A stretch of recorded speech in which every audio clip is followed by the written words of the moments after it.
Namaste, dear listeners, and welcome to the IWA channel Astro in with Abhi, oneness in astrology and spirituality. My name is Abhi. Thank you all that have subscribed to my channel. If you haven't as yet, please hit the subscribe button, like and share my content so that many people may benefit from my awareness. So, I'm talking from my awareness, and once again, I'm here to answer another beautiful question. And this is coming from a person who is part of my 12-month journey. And she has kind of evolved quite fast in her journey. And I'm very, very proud of her. And the question is, Abhi, um, I just want you to explain the Shiva Linga to me and try and include the various different religions who seem to be practicing the same worship but are segregating themselves from Sanatan Dharma. I had to do a lot of research into this here to answer this question, but I think it's very important that we understand that Sanatan Dharma is not a religion, it is a way of life. And as a consequence of following this way of life, one can achieve great experiences within the body and, as a consequence, ultimate moksha. Right, so the Shiva Linga, I've done a separate podcast on this here. Please go and check that out. What is the Linga? What is Shiva? What is the Linga? And how to worship the Shiva Lingam, how to perform Abhishekam as well. Now, I'm going to answer this question. So, look, one has to really look if one needs to, if one wants to find. If one wants to find, one needs to search. It's as simple as that. If you are such a person, then you will find. It's called a seeker. And that is what I am, a life path number 7. I'm a born seeker. So I'm going to be dissecting different verses in the Bible. And I want you guys to see the resemblance of the Shivalinga in your holy books. So if you look at the Abrahamic religions, these people obviously need to stop persecuting Sanatan Dharma, because I'm going to quote different texts from here and show you that they have been worshipping the Shiva Linga, which is the almighty or source of creation itself, through a stone called the Shiva Linga. Now, this might upset a lot of you. Well, obviously, it will upset you if you are stuck into your religious views and you don't have an open mind. You are not a seeker, or definitely if your ego is bigger than that, bigger than your spiritual awareness, then you will be highly offended by this. But nevertheless, in Genesis, the pillar is sacred. Jacob sets up where God speaks to him. He pours oil on it. He names the place Bethel, which is the house of God. Surely the Lord is in this place, and I did not know it. Genesis 28:16. Is this not idol worship? I'm going to repeat this. In Genesis, the pillar is sacred. Jacob sets it up where God speaks to him. He pours oil on it. He names the place Bethel, which is the house of God.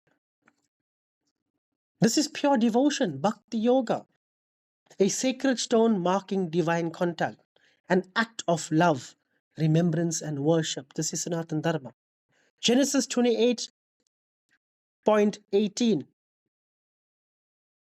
Early the next morning, Jacob took the stone he had placed under his head and set it up as a pillar and poured oil on top of it.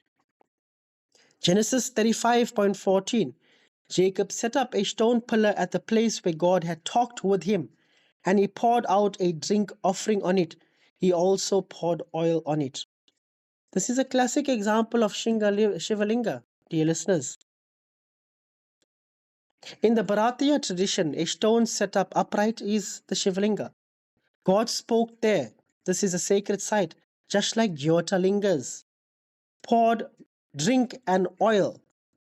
In Sanatan Dharma, in Bharatiya tradition or Hinduism, Abhisheka, we call it Abhishekam, the ritual bathing of the linga with milk, ghee, water, oil, or honey. You see, dear listeners, Jacob didn't build an idol. He set up a stone because God appeared there. He anointed it with oil, just like millions still do today in temples across India and a lot of Hindus in South Africa. And the stone became a place of divine remembrance. This is Bhakti Yoga. Now, the linga is also called skamba in the Vedas, the axis of the universe where the formless Lord takes form as a pillar of light, a column between heaven and earth. Now, heaven and earth is not two physical places, it's two different dimensions. Right? You see, Jacob didn't just dream, he saw the axis, he met the divine, and he responded just like the sages of India have done so thousands of years ago. So, was Jacob doing Shiva Linga puja? Now, it's up to you to decide, but to me, it's the same thing. It looks like the same, the sacred offering, the same vertical stone, the same contact with God, just written in a different language. You see, this is not about blending religions. This is about recognizing the one eternal Dharma that shows up time and time again.